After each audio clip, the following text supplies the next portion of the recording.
নমস্কার, চলে এসেছি একটা রেসিপি নিয়ে। আজকে আমি আগের দিনের বেঁচে যাওয়া ভাত, সেই ভাতগুলো আমরা পরের দিন গরম করে খাই। আজকে আমি সেই গরম করে না খেয়ে সেই ভাতগুলো দিয়ে পকোড়া বানাচ্ছি। দেখুন আমি কিভাবে করছি। খুব ভালো খেতে হয়, খুব ক্রাঞ্চি হয়। আপনারা একবার করে খেয়ে দেখতে পারেন। আমরা আগের দিনের বেঁচে যাওয়া ভাত সাধারণত পরের দিন গরম করে খাই বা ভাত ভাজা করে খাই, বা অনেক সময় জল দিয়ে রেখে পান্তা হিসাবেও খাই। সে যাই হোক, আজকে আমার ভাতগুলো রয়েছে, সেগুলোকে দিয়ে আমি পকোড়া বানাচ্ছি।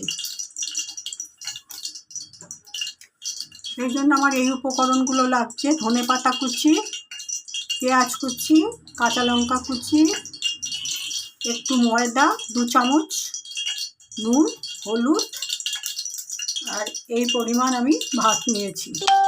তাহলে আমি ফিরে আসছি, পুরো ব্যাপারটা একসাথে মিশিয়ে নিয়ে পকোড়াটা ভাজবো। ঠিক এই পরিমাণ আমার ভাত নিয়েছি, 1 বাটি।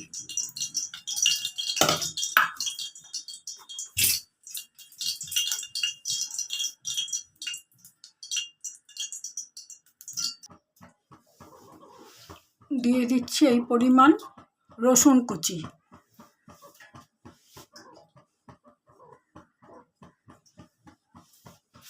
এই গ্রেট করে রাখা এইটুকু আদা দিলাম। পুরো ব্যাপারটা এরকমভাবে মেখে নিয়েছি। এবার পকোড়াটা করব।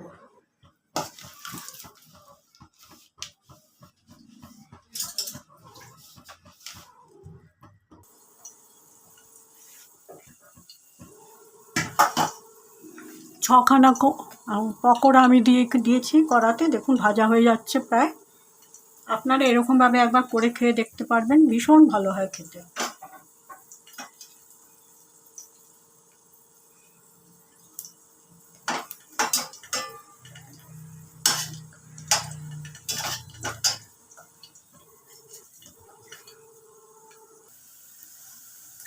আগের 5টা পাকোড়া তুলে নিয়েছি, এখন আবার এই পাকোড়াগুলো হচ্ছে।